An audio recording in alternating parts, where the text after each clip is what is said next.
Unilateral jet transform को understand कर लेने के बाद अब हमें यहां पर दो बहुत ही इंपॉर्टेंट थ्योरम स्टडी करने हैं, जो कि है हमारे initial value theorem and final value theorem.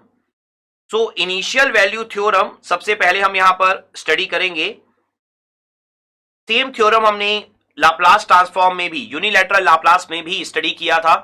तो क्या होता है हमारा इनिशियल वैल्यू थ्योरम? सो यहां पर देखिए, ध्यान से देखिए, अगर आपको x0 निकालना है, स्मॉल x0, या आप इस तरीके से भी लिख सकते हैं limit n tends to 0 xn।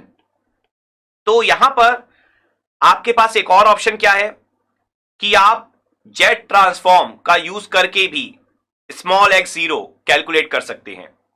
तो limit z tends to infinity xz। So इस थ्योरम का मेन यूज कहां पर है?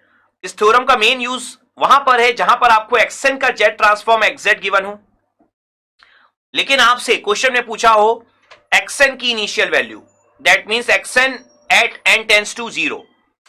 तो वहां पर आपके पास एक ऑप्शन क्या बचता है कि आप xz का इनवर्स ले लीजिए। xz का इनवर्स लेने के बाद आपको xn मिल जाएगा, लेकिन आपने देखा ही है इनवर्स के मेथड्स कितने लॉन्ग मेथड होते हैं। तो अगर आप इनवर्स लेने के लिए जाएंगे तो आपका बहुत ज्यादा टाइम वेस्ट हो जाएगा। तो बेसिकली हमारे पास एक और अल्टरनेटिव क्या है, वो ये है कि आप सीधा ही xz का ही यूज करके xn की इनिशियल वैल्यू निकाल सकते हैं। बस आपको क्या करना होगा, xz में z की वैल्यू इन्फिनिटी पुट करनी होगी। ध्यान रखिएगा, इनिशियल वैल्यू xn की निकलेगी, इससे आप xz की कोई वैल्यू कैलकुलेट नहीं कर रहे हैं, आपकी वैल्यू xn कैलकुलेट हो रही है, इनिशियल वैल्यू। तो यहां पर अगर हम एक एग्जांपल ले लें तो देखिए, मान लीजिए आपको xz गिवन है z minus 1, z minus 0.5, z minus 0.8 और न्यूमरेटर में एक और वैल्यू ले लीजिए z माइनस 2। ठीक है, और आपको बोला गया है कि xn की इनिशियल वैल्यू निकालिए, दैट मींस आपको बोला गया है स्मॉल x0, ये आपको कैलकुलेट करना है। तो कैसे आप कैलकुलेट करेंगे? ऑब्वियस सी बात है, इनिशियल वैल्यू थ्योरम का आप यूज करेंगे। तो आप देखिए, यहां पर जैसे ही आप x0 लिखेंगे, x0 इक्वल टू, तो आपको क्या लिखना होगा, limit z tends to infinity xz। xz आपका क्या है, यहां पर आप लिख दीजिए z minus 1, z minus 2, z minus 0.5, z minus 0.8। तो यहां पर आपको पता ही है कि वैल्यू डायरेक्ट इंफिनिटी आप पुट नहीं कर सकते हो, तो न्यूमरेटर और डिनोमिनेटर से जिसकी वैल्यू आपको इंफिनिटी पुट करनी है उसकी हाईएस्ट पावर कॉमन लेनी होती है। तो यहां पर आपको z की वैल्यू इंफिनिटी पुट करनी है, तो z की हाईएस्ट पावर आप कॉमन लेंगे। तो न्यूमरेटर में भी z into Z, Z square, तो हाईएस्ट पावर जेड स्क्वायर बन सकता है। तो अगर आप न्यूमरेटर से जेड स्क्वायर कॉमन ले लें, मीन्स एक z आप कॉमन ले लीजिए जेड माइनस 1 से, एक z कॉमन ले लीजिए जेड माइनस 2 से, तो कितना बचेगा, 1 minus 1 by Z, 1 minus 2 by Z. Similarly अगर आप डिनोमिनेटर से भी जेड स्क्वायर कॉमन ले लें, क्योंकि यहां पर भी हाईएस्ट पावर जेड स्क्वायर बनेगी, तो क्या बचेगा, 1 minus 0.5 divided by Z, 1 minus 0.8 divided by Z. तो x0 जो है हमारा, जेड स्क्वायर कैंसल, तो limit z tends to infinity, ये कितना बच जाएगा, 1 minus 1 by Z, 1 minus 2 by Z, 1 minus 0.5 by Z और 1 माइनस 0.8 अपॉन जेड। तो यहां पर जैसे ही अब आप z की वैल्यू इंफिनिटी पुट करेंगे, हमें पता है 1 बाय इंफिनिटी क्या होता है, 0, तो आपका आंसर क्या बच जाएगा, 1। तो इस तरीके से आप बड़े आराम से इनिशियल वैल्यू कैलकुलेट कर सकते हैं। लेकिन ये इनिशियल वैल्यू थ्योरम आपका कब वैलिड नहीं होगा, तो आप ध्यान से देखिए। अगर मैं यहां पर एक और एग्जांपल ले लूं, मान लीजिए आपको दिया हुआ है xz is equal to z minus 1 into z minus 2 divided by z minus 0.5, और आपको बोला है यहां पर कि x0 निकालिए, इनिशियल वैल्यू ऑफ xn। तो देखिए, जैसे ही आप सॉल्व करने के लिए जाएंगे x0 के लिए, तो limit z tends to infinity put करेंगे आप, और z minus 1, z minus 2, z minus 0.5 ये हमने लिख दिया यहां पर। तो यहां पर अगर आप ध्यान से समझेंगे ना, तो न्यूमरेटर की जो हाईएस्ट पावर कॉमन निकालनी है आपको z स्क्वायर है, लेकिन डिनोमिनेटर से क्या निकलेगी, सिर्फ और सिर्फ z। तो होगा क्या, limit z tends to infinity, z square जैसी आप कॉमन लेंगे तो न्यूमरेटर में बचेगा 1 minus 1 by Z, 1 minus 2 by Z, और डिनोमिनेटर में जब आप z कॉमन लेंगे तो 1 माइनस 0.5 अपॉन जेड। अब आप देखिए एक एक z तो यहां पर कैंसिल हो जाएगा, ठीक है, तो आपका न्यूमरेटर में एक z बच जाएगा। जैसे ही आप z tends to infinity put करेंगे, ये जो 1 बाई जेड वाले टर्म है वो तो सारे जीरो हो जाएंगे, कोई प्रॉब्लम नहीं है, लेकिन चूंकि न्यूमरेटर में एक z है एक्स्ट्रा, जिसके कारण से आंसर क्या हो जाएगा, इंफिनिटी। तो यहां पर सिंपल सा लॉजिक क्या है, अगर आप फर्स्ट क्वेश्चन को देखें तो वहां पे न्यूमरेटर और डिनोमिनेटर दोनों के पावर्स जो थे वो सेम थे, लेकिन सेकंड क्वेश्चन में न्यूमरेटर का जो पावर है आपका वो ग्रेटर है as compare to denominator power. So यहां पर जो हमारा कंक्लूजन होगा ओवरऑल कि इनिशियल वैल्यू थ्योरम आपका वैलिड होगा, initial value theorem will be valid if numerator power, जो आपका न्यूमरेटर पावर है वो लेस होना चाहिए या इक्वल होना चाहिए। So numerator power less than equal to denominator power. तो ये काफी इंपॉर्टेंट होगा हमारे लिए कि न्यूमरेटर का जो पावर होना चाहिए z का वो लेस देन इक्वल टू हो डिनोमिनेटर पावर। देखिए लेस होगा तो आंसर 0 आ जाएगा, लेकिन अगर ग्रेटर हो गया तो आंसर इंफिनिटी आ जाएगा, और इंफिनिटी वैलिड नहीं है, ये आपको हमेशा ध्यान में रखना है, ठीक है। तो ये हमारा होता है initial value theorem. So I hope आपको ये इनिशियल वैल्यू थ्योरम बहुत अच्छे से क्लियर हो गया होगा, और इसका यूज हम कैसे कर सकते हैं xn की इनिशियल वैल्यू कैलकुलेट करने के लिए वो भी आपको बहुत अच्छे से समझ में आ गया होगा।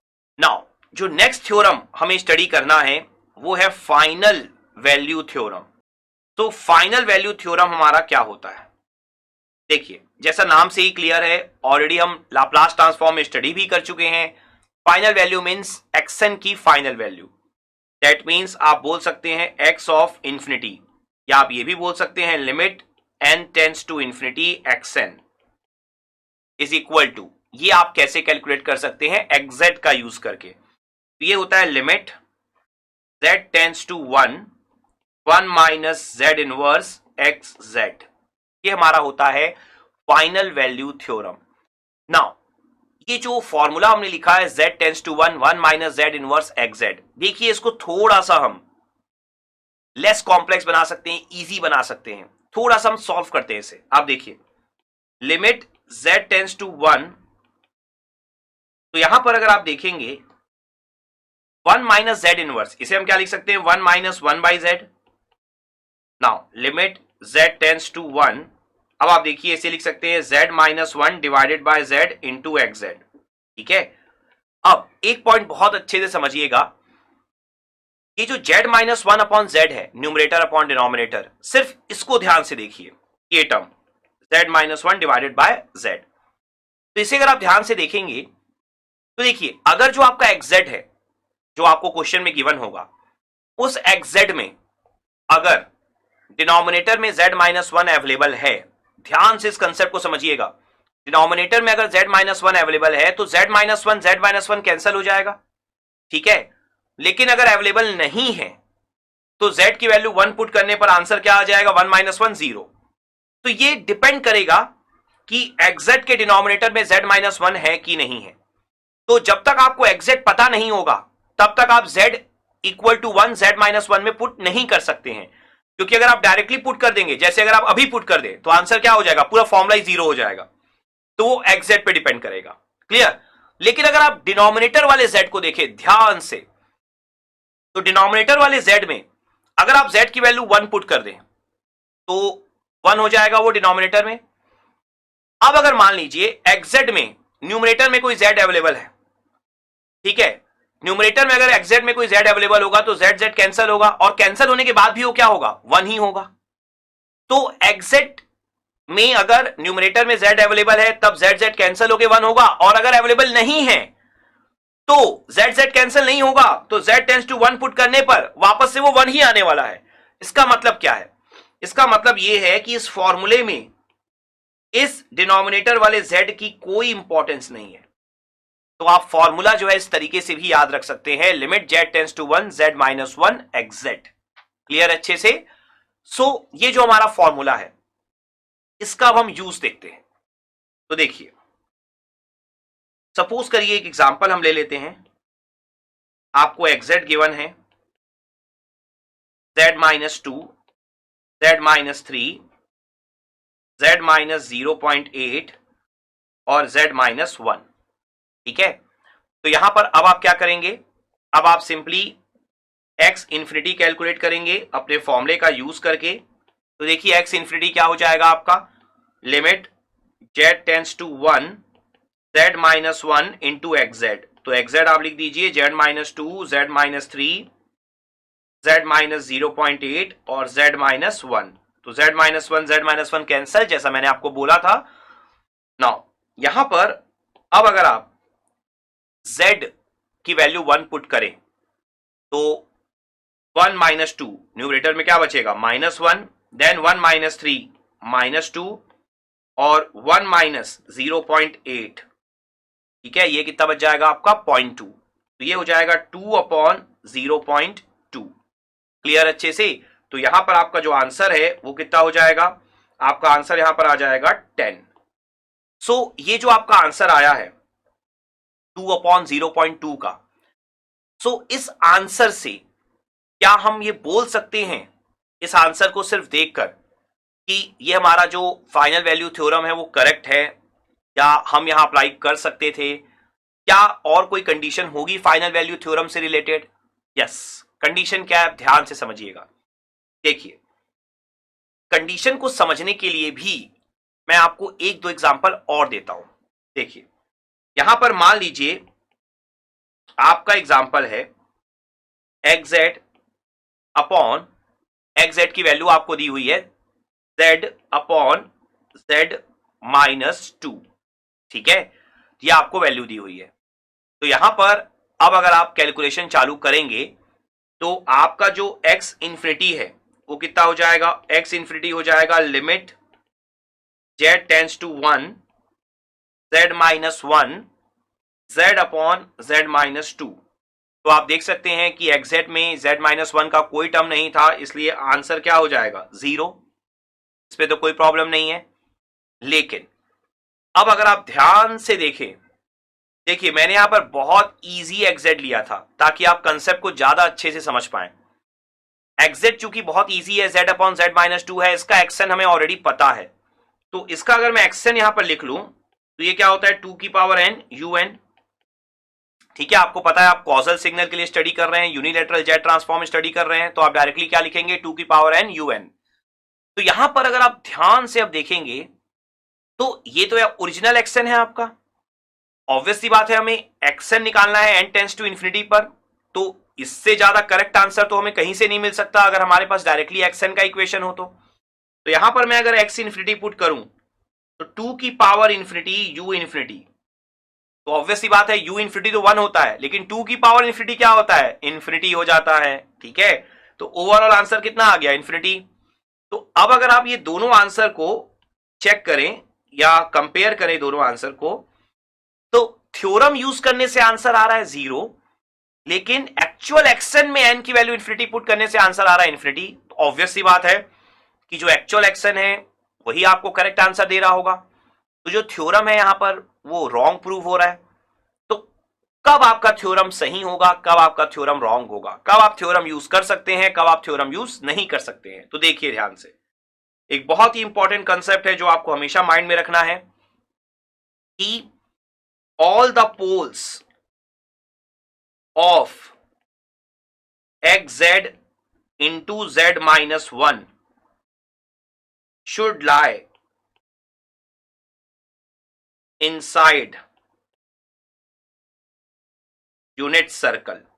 ये एक बहुत इंपॉर्टेंट कंडीशन है कि सारे के सारे पोल जो है xz into z माइनस 1 के, सिर्फ xz के नहीं, should lie inside the unit circle. अगर वो यूनिट सर्कल के अंदर नहीं है तो आप बोलेंगे कि आप फाइनल वैल्यू थ्योरम यूज नहीं कर सकते हैं। और ऑब्वियस सी बात है, इस पॉइंट को हमेशा माइंड में रखिए, जब भी आप फाइनल वैल्यू थ्योरम यूज नहीं कर सकते हैं दैट मींस आपका आंसर इन्फिनिटी ही होगा। मैक्सिमम चांस यही है, जैसे कि आपने लास्ट क्वेश्चन में देखा। ठीक है, तो यहां पर अब अगर हम देखें लास्ट क्वेश्चन में जो आपने ये लिखा था z minus one into x Z, तो इसका पोल कितना था, z इक्वल टू 2 था, आप देख सकते हैं।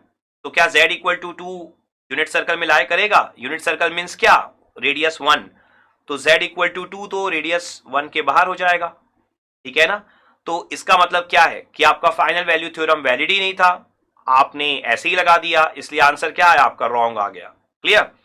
अगर आप लास्ट क्वेश्चन को देखें तो z minus one into x Z के, ये जो आपका ट्रांसफर फंक्शन है, या आप बोल सकते हैं न्यूमरेटर अपॉन डिनोमिनेटर का जो पोर्शन है आपका, तो यहां पर आप देख सकते हैं कि जो आपका पोल आ रहा है x Z into Z minus one का, वो आ रहा है z equal to 0.8।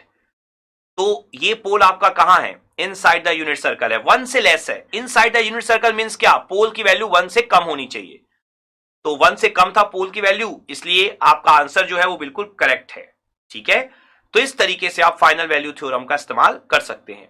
So I hope आपको ये फाइनल वैल्यू थ्योरम और कब हमें इसे यूज करना है और कब इसे यूज नहीं करना है बहुत अच्छे से क्लियर हो गया होगा। Let's have a quick knowledge check.